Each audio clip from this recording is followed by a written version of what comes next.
안녕하세요. 사연을 부탁해입니다. 오늘의 사연을 소개하겠습니다. 결혼을 앞둔 어느 날 남편이 말했습니다. 은주야, 엄마가 밥 한 번 먹고 싶다고 하는데 괜찮을까? 어머님께서 갑자기 왜? 무슨 일인데? 그건 나도 잘 모르겠어. 그냥 밥이나 한번 먹자고만 하셨거든. 이번 주 토요일 날 시간 괜찮지? 나는 괜찮은데 대체 무슨 말씀을 하시려고 그럴까? 조금 걱정이 되네. 결혼 날짜까지 잡은 마당에 뭘 그렇게 걱정을 하고 그래. 상견례도 훈훈하게 잘 끝났잖아.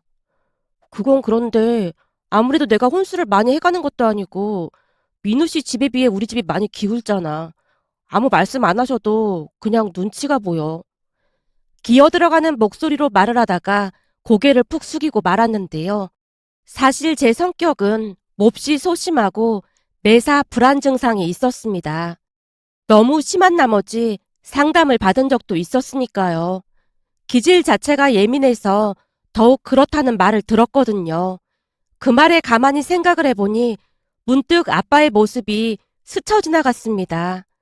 사는 내내 아빠로 인해 스트레스를 받으며 살았는데 하필이면 그런 아빠의 모습을 그대로 빼닮은 모습이었으니까요. 하지만 남편은 매사 긍정적이고 밝은 사람이었어요. 배려심 또한 많은 편으로 제가 불안해하면 옆에서 잘 다독여주곤 했습니다. 그런 남편의 모습에 결혼을 결심했는데요. 문제는 결혼 이야기가 나오면서 진지하게 논의를 하다 보니 걱정이 될 수밖에 없었어요. 시댁이 우리 집과는 다르게 많이 잘 사는 편이었거든요. 그로 인해 또다시 불안 증세가 심해졌는데요. 어느 날 남편이 제게 기쁜 목소리로 말을 꺼냈거든요. 은지야, 기쁜 소식이 있어. 기쁜 소식? 엄마 아버지가 신혼집 걱정은 하지 말래. 그게 무슨 소리야? 우리 둘이 모은 돈으로 전세 들어가기로 했잖아. 사실 우리 둘이 모은 돈 합해도 전세 구하기 빠듯하더라고. 그래서 대출 알아보고 있었더니 엄마 아버지가 먼저 말을 꺼내시더라고. 뭐라고 하셨는데? 엄마 이름으로 된 아파트가 하나 있거든. 그거 전세 줬었는데 거기 들어가서 살라고 하셨어. 내 명의는 아니지만 그래도 집 걱정 없이 계속 살 수 있는 거잖아. 거기에 들어갈 전자제품 정도만 간단하게 은주 네가 해오면 될 것 같아. 그건 좀 그렇지 않나? 내가 혼수를 많이 해가는 것도 아니고 그럼 너무 눈치 보이잖아. 눈치 보일 게 뭐가 있어. 내가 먼저 말을 꺼낸 것도 아니고 부모님이 그러라고 하셨는걸. 집도 30평대라 내가 보기엔 오래오래 살아도 될 것 같아. 남편이 신나서 말을 하고 있었는데요. 제 입장에서는 걱정이 될 수밖에 없었습니다. 남편이 집을 해오는 거나 마찬가지인데 혼수도 그만큼 해야 하는 걸로 알고 있었거든요. 하지만 남편은 부모님이 아무 상관도 하지 않는다며 걱정하지 말라는 말만을 반복할 뿐이었습니다. 그러던 와중에 시어머님이 따로 만나자는 말을 꺼냈기에 조바심에 전전긍긍할 수밖에 없었습니다. 그날부터 심한 불면증과 식욕부진이 계속됐고 살까지 빠지기 시작했는데요. 심한 불안감으로 인해 열등감까지 어지럽게 교차되고 있었으니까요. 그 뒤 시간이 되어 시어머님을 만나러 약속 장소로 나갔는데요. 초췌해진 제 모습을 보던 시어머님이 놀란 채 물었습니다. 은주야, 너 어디 아픈 거니? 아니요. 그냥 좀 스트레스를 받아서요. 하긴 간호사 일이라는 게 보통 스트레스를 받는 일이 아니긴 하겠지. 그렇게 스트레스 받으면 결혼하고 그냥 일을 관두던지. 시어머님 입에서 결혼이라는 말이 새어나오던 순간 저도 모르게 눈물을 흘리고 말았는데요. 직감적으로 나쁜 일이 아니라는 확신이 들었거든요. 갑자기 제가 눈물을 흘리자 시어머님이 당황한 채 다시 물었습니다. 아니 갑자기 왜 우는 거니? 아무래도 안 되겠다. 너 결혼하면 당장 그 일 때려쳐라. 그건 그렇고 민두한테 얘기는 들었지? 아, 집 얘기요? 그래. 거기 들어가서 살면 니들 대출받을 일도 없고 좋을 것 같아서 우리가 먼저 그러라고 했다. 그러니 부담 갖지 말고 들어가서 살아. 평수도 30평대라 크게 불편할 것도 없을 거야. 들어가기 전에 우리가 도배랑 장판은 싹 다 다시 해주마. 정말 감사한데요. 그럼 제가 너무 죄송할 것 같아서요. 부모 자식 간에 죄송할 게 뭐가 있어. 제가 모아놓은 돈도 얼마 없는데 혼수 걱정도 되고 해서요. 제 입에서 혼수라는 단어가 나오자마자 시어머님이 오히려 놀란 듯 대답했습니다. 혼수라니? 너 혹시 혼수 걱정했던 거니? 그게 제 입장에서는 걱정이 될 수밖에 없었습니다. 그럼 혹시 우리가 혼수 많이 해오라고 할까봐 걱정했단 말이니? 네. 제가 기어 들어가는 목소리로 대답했는데요. 시어머님이 풀 죽은 목소리로 물었습니다. 넌 내가 그렇게 나쁜 시어머니로 보였니? 나 그렇게 나쁜 사람 아닌데. 아니, 그런 게 아니라 대부분은 그렇다고 하길래 내내 걱정이 됐어요. 예, 그런 생각 자체가 잘못된 거 아니겠니? 요즘 젊은 사람들 돈 모으기 엄청 힘들다고 하잖니. 너도 알다시피 우리 민우도 4천만 원 모으는데 그것도 진짜 힘들게 모았거든. 근데 넌 1억이나 모았다며. 난 그 소리 듣고 진짜 깜짝 놀랐잖니. 대체 얼마나 알더라면 그렇게나 많이 모을 수가 있는 거니? 그 얘기 듣고 내가 얼마나 안심이 되던지 말이야. 안심이 되셨다니요? 당연히 안심이 됐지. 우리 민우는 세상 물정 하나도 모르고 천방지축이라 걱정이 됐었는데 너라도 똑 부러지는 것 같아서 정말 안심이 되더라니까. 시어머님이 놀랄만한 말들을 쏟아내고 있었기에 제가 표정 관리를 못하고 있었는데요. 남편이 볼멘 소리를 했습니다. 엄마, 내가 조금 철이 없는 건 인정하지만 천방지축은 아니지. 마치 나를 은주한테 도매급으로 넘긴다는 것 같다는 생각이 드는 건 그냥 나 혼자만의 착각인 건가? 뭐? 갑자기 거기서 도매급이란 말이 왜 나와? 지금까지 대화를 잘 요약해보면 엄마가 은주한테 아파트를 덩으로 주면서 아들을 넘기고 있는 느낌이 막 들었거든. 네가 평소에 잘했어 봐. 엄마가 이러겠어? 시어머님이 남편에게 눈을 흘겼습니다. 엄마, 그럼 진짜 은주한테 나 넘기려고 그 아파트에서 살라고 한 거야? 없잖아. 그런 것도 있긴 하지. 와, 말도 안 돼. 남편이 투덜대고 있었지만 시어머님이 상관도 하지 않은 채 다시 말을 이어갔습니다. 그 아파트가 내 명의로 되어 있긴 한데 나중 되면 니들한테 줄 생각이니까 잘하고 살아. 네 형부부야. 우리 재산에 관심도 없을 것 같으니까 하나는 니들한테 주고 하나는 나중에 민영이한테 줄 생각이야. 하긴 형네는 형수님이 우리랑 비교가 안 될 정도로 부자라 관심이 없긴 하겠네. 그래서 말인데 은지야, 그동안 네가 1억이나 모았다고 했잖니? 네. 내가 쭉 계산해보니 혼수로 이것저것 가지고 와도 5천만 원이면 충분할 것 같던데 나머지 5천만 원은 부모님께 드리고 오는 건 어떻겠니? 우리 부모님께요? 그동안 이렇게 잘 키워주셨는데 얼마나 감사한 일이니? 시어머님이 애써 말을 아끼는 모습이었는데요. 친정 형편이 어려운 걸 알고 돌려 말을 하고 있음을 한눈에 알 수 있었습니다. 잠시 잠깐 제 눈이 심하게 흔들렸고 시어머님이 다시 말을 꺼냈어요. 우리 민우는 4천만 원밖에 못 모았으니까 그럼 서로 딱 맞을 것 같아서 그래. 엄마 말이 맞네. 역시 우리 엄마는 참 현명하다니까. 근데 난 진짜 최선을 다해서 모은 거야. 남편이 분위기를 바꿔보고자 엉뚱한 말까지 했어요. 그럼 그건 그렇게 하는 걸로 하자꾸나. 그리고 한 가지 더 말할 게 있는데 우리 첫째 며느리가 참 착하고 어디 하나 나무랄 데가 없긴 한데 흠이 조금 있어. 흠이요? 내가 우리 며느리 뒷담화를 하겠다는 게 아니라 혹시나 결혼하고 은주가 오해할까봐 미리 말해두는 거야. 그러니까 이걸 뭐라고 해야 하나? 참 착한데 말을 좀 막 해. 막이요? 이게 말이야. 그냥 생각 없이 말한다고 해야 하나? 그렇거든. 시어머님이 제 눈치를 보고 있음을 알 수가 있었습니다. 그 모습에 남편이 거드는 모습이었어요. 말을 아주 막 하는 편이긴 하지. 그것 때문에 민영이랑 대판하고 난리도 아니긴 했었지. 그랬지. 내가 그때만 생각하면 아직도 오금이 저린다니까. 글쎄 말이야. 첫째랑 우리 딸이 마주치기만 하면 신경전을 벌이는데 하루하루 바늘방석이 따로 없었다니까. 근데 지금은 서로 죽고 못 살 정도로 그렇게나 죽이 척척 맞잖니. 은주야, 그러니까 혹시나 첫째가 말을 좀 심하게 해도 네가 이해를 좀 해다오.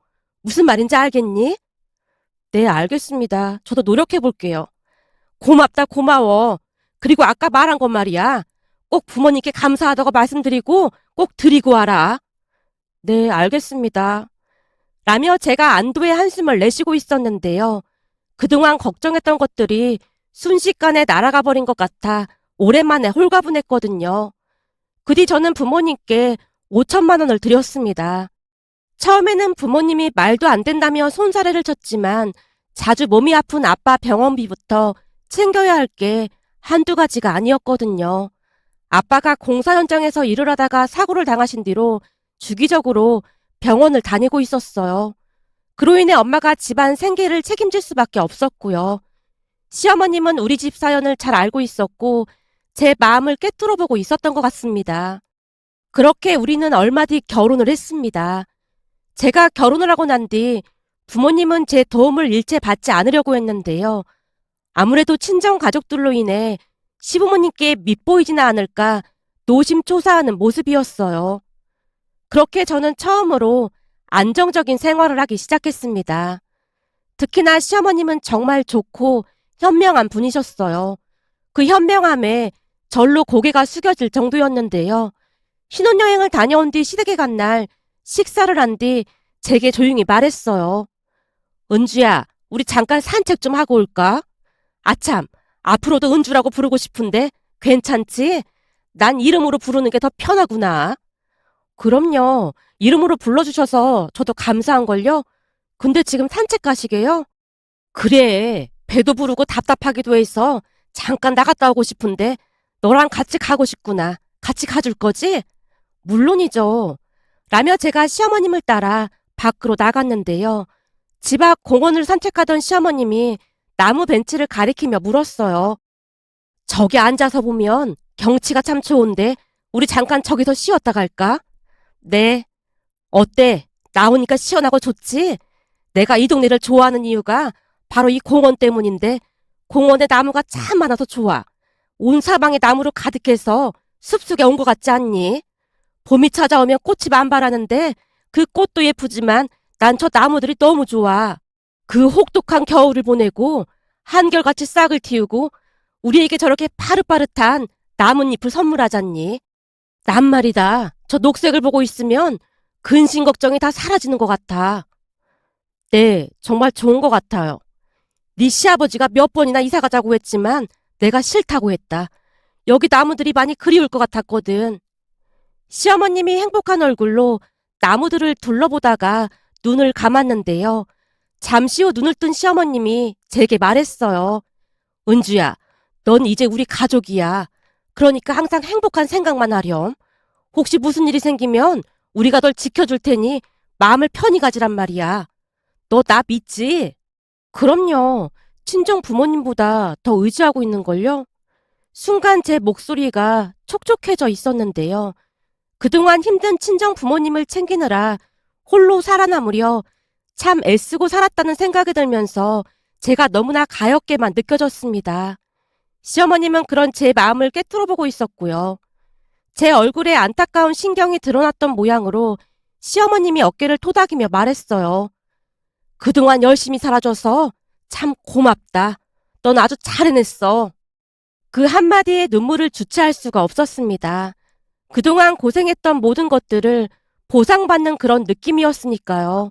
제가 눈물을 훔치고 있자 시어머님이 주머니에서 뭔가를 꺼내서 건넸어요. 사실은 내가 잘 아는 한의사가 한 명 있거든. 그래서 내가 예민하고 불안증이 많은 사람한테 좋은 약 좀 달라고 했더니 이게 그렇게나 효과가 있다면서 주지 뭐니. 앞으로도 참을 수 없을 정도로 불안한 마음이 들거나 하면 이거 하나씩 꺼내서 입에 넣고 오물오물하면 금방 괜찮아진대. 그 한의사가 유명한 한방병원에서 교수하다가 개원한 사람인데 보통 똑똑한 사람이 아니다. 민우 말로는 불안하면 손톱도 깨물고 손도 막 떨고 그런다며. 혹시 또 그러면 하나씩 꺼내서 먹어. 그리고 이 약 떨어지면 내가 또 지어줄 테니 걱정하지 말고. 어머님, 정말 감사해요. 솔직히 너무 과분한 사랑을 주셔서 몸둘 바를 모르겠어요. 넌 충분히 사랑받을 자격이 있는 사람이야.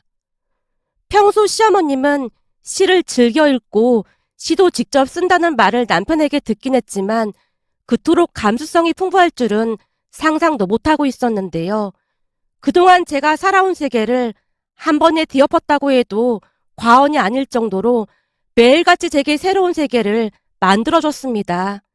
그리고 그날 이후 저는 시어머님이 주신 약을 주머니에 넣고 다니면서 혹시나 불안증이 생길 것 같으면 그 약을 먹곤 했는데 시어머님 말씀처럼 효과가 아주 좋았습니다.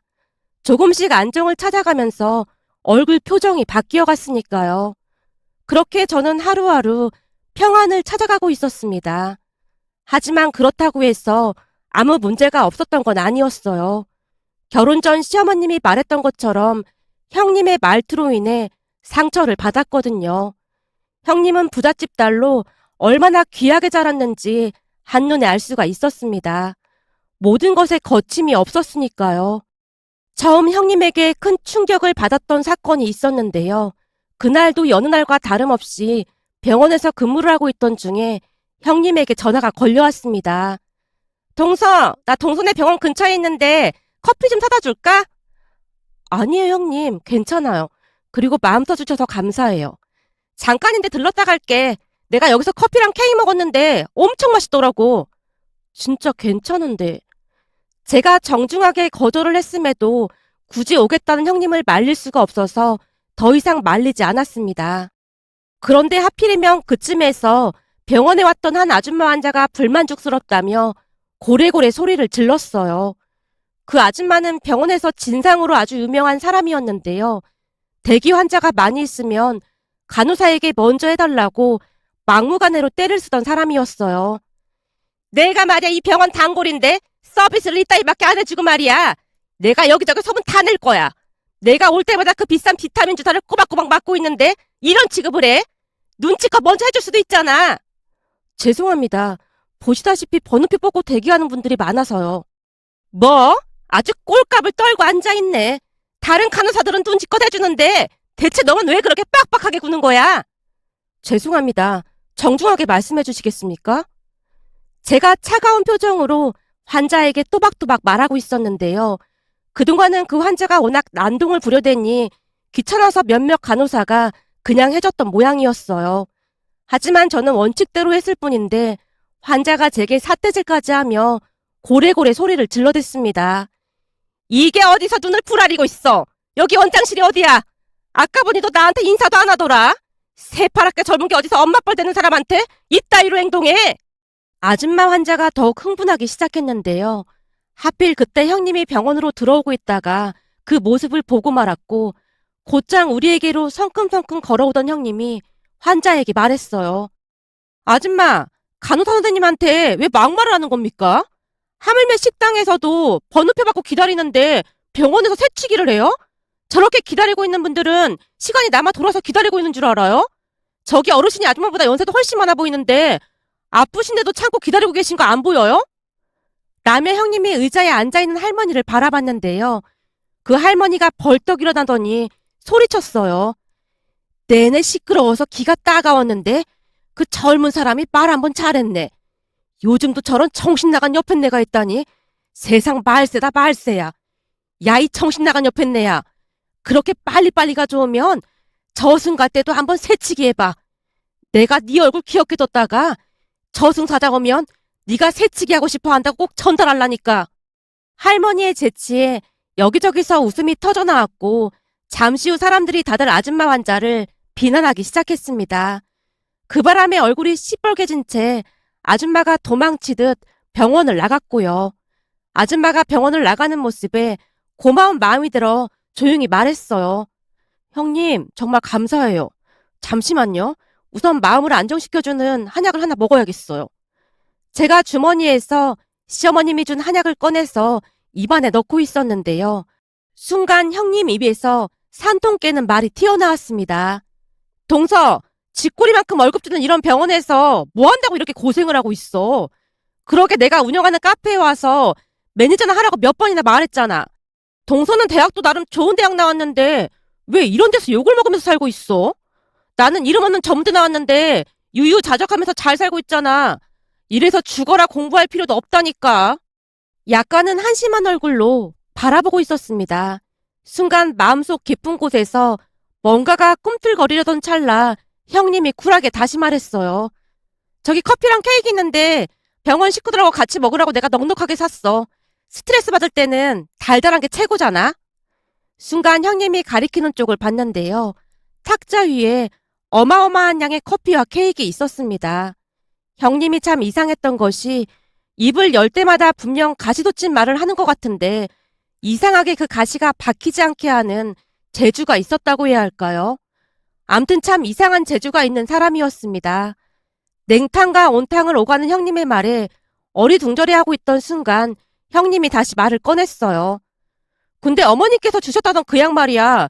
그거 그렇게 자주 먹어도 되는 거야? 어머님 말씀으로는 많이 먹어도 아무 이상이 없다고 했어요. 그래? 근데 불안을 안정시켜주는 거면 신경 안정제 그런 걸 텐데 좀 그렇네. 이상한 약 주신 거 아니야? 그치만 어머님께서 알아서 하셨겠지 뭐. 형님 입에서 또다시 가시돋친 말이 나오는 듯 하더니만 쿨하게 뒤를 돌아 병원을 나섰습니다. 그런 형님을 아리송한 표정으로 바라보고 있었는데요. 병원 동료들이 호들갑을 떨어댔어요. 뭐야, 이 케이크 엄청 비싼 케이크인데? 이렇게 많이 사다 준 거야? 형님인가 본데 말을 좀 막 하는 것 같긴 한데 그렇다고 그게 막 고의성이 있는 건 아닌 것 같고 좀 헷갈리게 하는 사람이네. 그죠? 저도 이제는 조금씩 익숙해지고는 있는데 가끔 아리송하다니까요.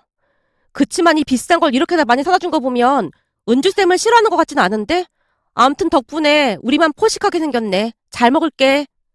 병원 동료들이 한박 웃음을 지었습니다. 그러던 어느 날은 또다시 형님으로 인해 큰 충격을 받았는데요. 평소 지병으로 힘들어하시던 할머니께서 세상을 떠나셨어요. 항상 바쁜 부모님보다는 할머니께 더 의지를 하고 살았던지라 어마어마한 슬픔 속에서 장례를 치르고 있던 중에 시댁 가족들이 다 함께 장례식장으로 들어왔습니다. 물론 형님도 같이 와서 한동안 위로해주다 갔는데요. 잠시 후 아주버님이 허겁지겁 장례식장으로 다시 들어오더니 뭔가를 잔뜩 건네며 말했어요. 재수씨, 이거 피로회복제랑 이것저것들 좀 사와봤어요. 가족들하고 나눠 드세요. 이러지 않아도 되는데요. 우리 집사람이 가져다 주라고 하더라고요. 그럼 저는 이만 가보겠습니다. 아주버님이 건넨 것들을 받아들다가는 놀라서 입이 딱 벌어졌는데요. 꽤 많은 양의 피로회복제들이 들어있었거든요. 덕분에 슬픈 와중에도 가족들에게 큰 힘이 되었고요. 그런데 장례식이 끝난 뒤 형님이 낸 부의금을 보고 또다시 놀랄 수밖에 없었는데요. 부의금으로 300만 원을 냈다고 아빠가 놀란 채 말을 했거든요. 며칠 뒤 시댁 가족들이 모인 장소에서 제가 감사 인사를 했습니다. 형님, 그날 정말 감사했습니다. 형님 덕분에 가족들이 많은 위안을 받았습니다. 근데 부의금 액수가 너무 커서 아빠가 많이 놀라셨어요. 아, 부의금? 그거 얼마나 된다고 그래? 사실 난 500만 원 정도는 할 생각이었는데 우리 그이가 그거 좀 부담스러울 것 같다고 말리더라고. 네? 500만 원이요? 아주버님 말씀대로 하시길 잘하셨네요. 그럼 엄청 부담스러웠을 거예요. 난 참 이해가 안 되는 게 300만 원이나 500만 원이나 거기서 거긴데 그게 뭐가 부담스럽다는 거야? 하긴 동서 월급이 워낙 쥐꼴이라 그런 생각이 들긴 하겠다. 아니 병원에서 욕까지 먹어가면서 일을 하는데 월급이 우리 카페 매니저보다 적다는 게 말이나 되는 소리야? 순간 제가 또다시 멈칫하고 말았어요. 형님의 말에 머릿속이 복잡해지면서 어떤 반응을 보여야 할까 망설이고 있었는데요. 복잡한 제 마음은 아랑곳하지 않고 형님이 또다시 말을 꺼냈어요. 내가 어머님께 들었는데 동서한테는 돌아가신 할머님이 엄마나 다름없었다며. 그런데 300만 원만 하는 건 말이 안 되는 거잖아. 형님이 이해할 수 없다는 듯이 고개를 절레절레 흔들고 있었고 저 또한 혼란스러운 마음을 진정시켜야만 했습니다. 암튼 형님은 매사 그런 식이었습니다. 매사 돈 많다고 자랑하면서 저를 무시하는 것 같으면서도 아닌 것 같았다고 해야 할까요? 물론 그런 형님의 행동에 처음에는 상처를 많이 받았지만 그런 일을 자주 겪다 보니 언제부턴가는 그러려니 하게 됐던 것 같습니다. 예전에 시어머님이 하신 말씀이 100% 이해가 되었으니까요. 제가 또다시 아리송한 표정으로 고개를 갸우뚱거리고 있자 형님이 이번에는 약에 대해 물었습니다. 동서, 어머님이 주신 그 약 아직도 먹고 있는 거야? 네, 그 약을 먹으면 안정이 되고 엄청 좋아요. 라고 대답을 하던 순간 형님이 시어머님에게 다가가 큰 소리로 물었어요. 어머님, 제가 보니 동서가 무슨 약을 계속해서 먹던데 그거 계속 먹으면 잘못되는 거 아니에요? 너무 약에 의지하고 있는 것 같더라고요. 잘 확인하고 지으신 거 맞으신 거죠? 형님의 물음에 시어머님이 잠깐 당황하는 듯 하더니 대답했어요. 그럼 그거 이래봬도 대학 교수 출신 한의사가 지어준 약이야. 근데 아무리 좋은 약도 과다 복용하면 안 좋은 건데 한약을 그렇게 그냥 막 먹으면 큰일 나는 거 아니에요? 성분이랑 다 확인한 거 맞는 거예요? 성분 그런 거 적혀 있는 거죠? 형님이 시어머님에게 꼬치꼬치 캐묻고 있었는데요. 처음에는 대수롭지 않게 대답을 해줬던 시어머님이었지만 계속해서 캐묻는 형님에게 짜증이 났던 모양으로 시어머님이 버럭하며 외쳤어요. 안 좋을 게 뭐가 있어. 그거 그냥 영양제인데. 순간 실수했음을 감지했던 시어머님이 눈만 깜빡이며 제 눈치를 받고 집안에 정적만 흐르고 있었는데요. 정적을 깨고 형님이 다시 물었습니다. 영양제요? 그럼 특별한 약 성분이 없다는 말인 거예요? 근데 동서는 왜 안정이 된다고 했던 거예요? 아무튼 너 촐랑거리는 통에 내가 정신이 하나도 없어. 그냥 그렇다고 하면 그런 줄 알면 좀 좋아. 둘째야, 내가 다 해명하마. 시어머님이 저를 옆에 앉히고는 자초지종을 말했습니다. 그게 사실은 내가 고민을 하고 있으니까 그 한의사가 하는 말이 심리적인 영향일 수도 있다고 하면서 영양제를 마치 약인 것처럼 주라고 하지 뭐니. 처음에는 나도 안 믿었었는데 그 뒤 네가 엄청 좋아지는 거야. 삐쩍 말랐던 네 얼굴에 살도 붙고 지금은 아주 보기 좋아졌잖니. 그 한의사 말이 맞았던 거지. 그래서 그냥 계속 감추고 있으려고 했는데 망했네 망했어. 금방이라도 시어머님 눈에서 레이저가 나올 듯 형님을 째려보고 있었습니다. 내가 너 때문에 아주 못 살겠어. 그렇다고 하면 그냥 그런 거지. 아무튼 그냥 넘어가는 적이 없어. 어쩐지 이상하더라. 동서, 그러니까 이 정신력이 강해야 하는 거야. 가만 보면 동서는 멘탈이 약해도 너무 약하다니까. 좋은 대학 나왔으면 뭐 하겠어. 나는 좋은 대학 안 나왔지만 멘탈이 이렇게나 강하잖아. 형님 입에서 또다시 그 말이 튀어나왔고 일순간 시댁 가족들이 제 눈치만 보고 있었습니다. 그 모습에 갑자기 웃음이 터져나와 제가 배까지 움켜잡고 웃고 말았는데요. 영양제를 약인 양 먹은 것부터 천방지축 형님의 모습에 웃음이 터져나오고 말았거든요. 제가 웃음을 터뜨리자 엉겁결의 가족들도 웃음을 터뜨렸답니다. 그 뒤 저는 자연스레 형님에게 익숙해져 갔고 덕분에 더 이상 불안증에 시달리지 않게 되었어요. 형님 덕분에 그냥 넘기는 습관이 생겼으니까요. 처음에는 오해를 많이 했지만 오히려 형님으로 인해 제 인생이 바뀐 게 아닌가 싶습니다. 이제는 제법 큰일이 닥쳐도 당황하지 않고 차분히 방법을 찾으려 노력하고 있답니다. 요즘은 하루하루 꽃길만 걷는 기분인데요. 세상에 이런 시댁이 또 있을까 싶어 여기저기 자랑하고 싶어 이렇게 글 남겨봅니다. 오늘의 사연은 여기까지였습니다. 즐겁게 보셨다면 구독, 좋아요 부탁드립니다. 고맙습니다.